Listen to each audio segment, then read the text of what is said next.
and gentlemen, welcome back to another very special, as always, episode of the Hyperconscious Podcast. We hope you enjoyed our latest episode where we were lucky enough to sit down with the amazing, wonderful Lauren Tickner. Today, for episode number 376, we are going to do why ego is the enemy when it comes to teamwork. And just so you know, Alan and I are fried.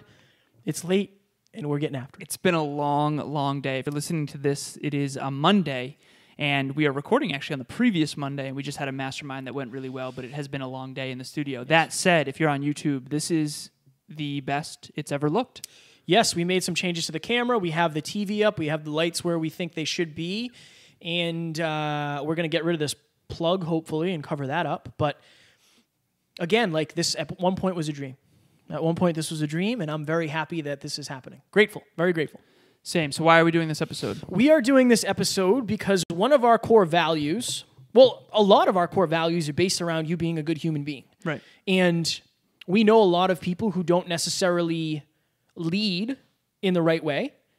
So for us, when it comes to a team, it's important to have certain morals and certain core values. And if your ego flares up, it's going to be very hard for you to be a leader or for you to communicate effectively, when it comes to teamwork. So our goal in this episode is to help you figure out, maybe it's not a business team, maybe it's the team of people that surround you, right? But when it comes to teamwork, you know how much easier it is to work with somebody who is open and they admit their mistakes. Like, you know what, I screwed that up. Right. Versus saying like, well, why don't you do it then? Could you do it better?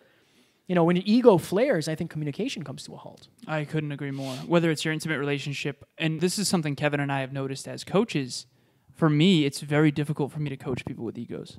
Because I'm there. Here's the interesting thing, right? If you're being coached, your job is to provide them with constructive feedback.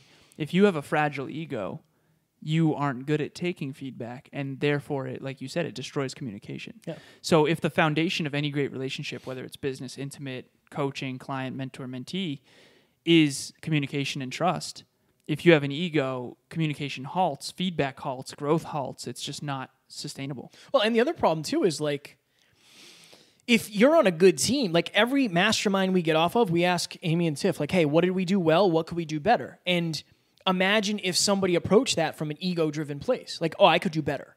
Like, you know what I mean? Versus having the idea of it's growth. The reason we're looking for the feedback is because we're looking for growth to come out of it. And Amy and Tiff both do a great job of that in terms of saying, like, this is what you did well, lead with praise. Right. This is what you could have done better. And I think the end goal is the same. The goal for all of us is to get better, is to grow this thing, is to grow ourselves, right? Tiff and Amy have things that they want to do outside of the podcast. They want to become better leaders and in business minds. Right. And it has to be a level of vulnerability. It has to be a level of communication and trust. And you're not going to trust somebody who you don't know how they're going to react. If they ego up, they're going to make you feel pretty bad about yourself. And then you're not going to bring the truth. Right. And they're not going to last on the team, especially if you're like heart-driven. Because the goal of this is, of course, the goal is to grow business and become more financially free and all that stuff. But there's a way to go about that. Right. With calm energy, with good communication, with heart-driven decisions versus somebody who's coming from a place of ego. It's just not going to work. Do you have an example where someone had an ego and it was really difficult to work with them, even though you don't have to, you can keep it anonymous? Oh, yeah, but no. Dude, my old job was like that. Right. It was like, I don't necessarily know that it was ego, but it kind of was in terms of, when your boss is saying, just so you know, there's a line out the door for people who want to work this job. Like, you guys have to be better. Like, that's ego. Right. That's like, you should, that's fear. You're putting fear into somebody. Right. Right? And leading, instead of saying, like, you guys are doing a really good job, here are some places that I think you might be able to do a little bit better. Right. And once they said that, the entire culture of the business changed.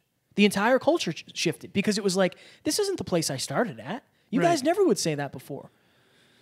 I had a client recently who was working underneath, from my sense of awareness, a pretty terrible leader who led a lot with ego. And I talked to Emilia recently about this too. I feel like I have so few people in my orbit now that have an ego that I always say, like, if you're on a team, you want to work in perfect harmony. And when you're not in perfect harmony, you need to have a tough conversation.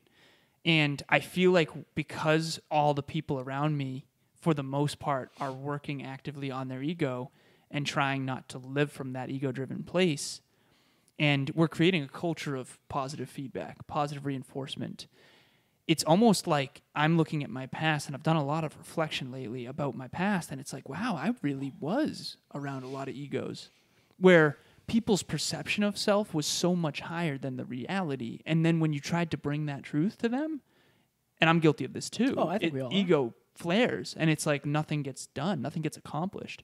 And just to be completely frank here, we've partnered up strategically with people to host live events and stuff, and we've noticed that it's difficult to work with people who may or may not have an inflated view of self, and whoever wants credit and all that stuff. It's interesting. Yeah, I think honestly, at the end of the day, I think a lot of people, if you have trouble when it comes to owning your own stuff, you're going to have an ego as a defense mechanism, especially in a high-stress situation. Like, you're just going to have to. You're going to have to. Like, we just got off of a mastermind. It went really well. There's some things that we want to fix. If either one of us decided to ego up and try to defend ourselves versus taking our share of the blame or ownership, whatever, right, it just wouldn't work because we'd never be able to communicate. And we'd never be able to stay on the same team and improve. You'd always have that subconscious fear of like, I'd really like to bring this up, but last time I brought this up, it went to hell. Like, it's not worth it right now. I know. And if you're in a relationship like that, that happens too. Right. The longer you hold on to something, the longer, the bigger the hole gets. It's almost like you have to prioritize the team above yourself. Yeah. Like the everyone, you want everyone to win, not just you to win.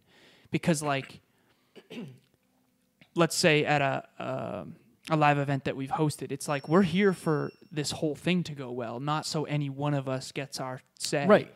Right. And it's working with people who want to get theirs is not congruent for me. No, and the other thing too is like, I think you and I, especially when it comes to service, we're really good at getting rid of our, like, we were mic running. We ran mics at events. Yeah. Like, we've done so much in terms of like, it has to get done, we'll do it. Like, I'm not better than anybody else. I don't care. Right. I don't care. Right. And yeah, it's interesting. I honestly, if you're listening to this, if you not dislike, if you find it hard to work with somebody because there's a lot of friction, check that.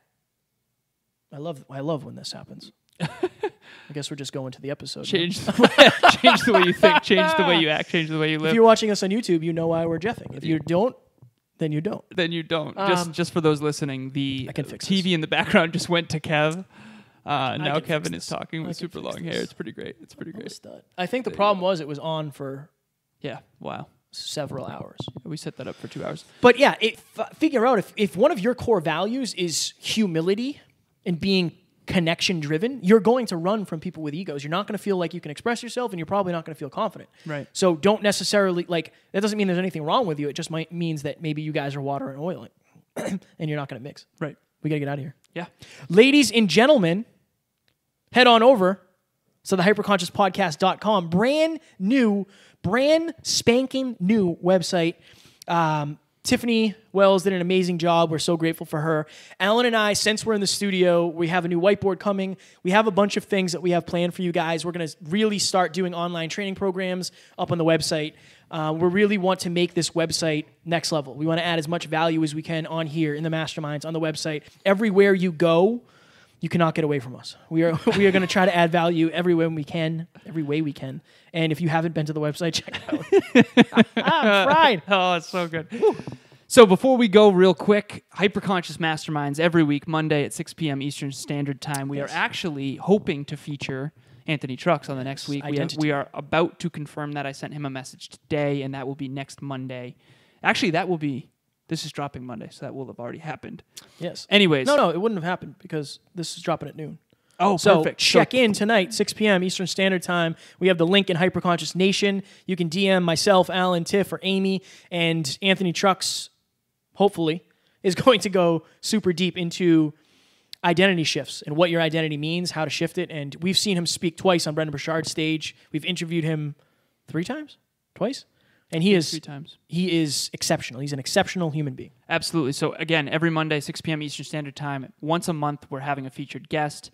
And then the other 3 weeks, we're going to come in prepared with a specific topic of what we've learned on this show and from being coached by some of the most world-class performers in the world, and we're going to bring that tangibly to you every single week. Love it. Ladies and gentlemen, we hope you enjoyed this, and we will talk to you on Wednesday. Talk to you soon. Tuesday. Talk to you soon. Bye.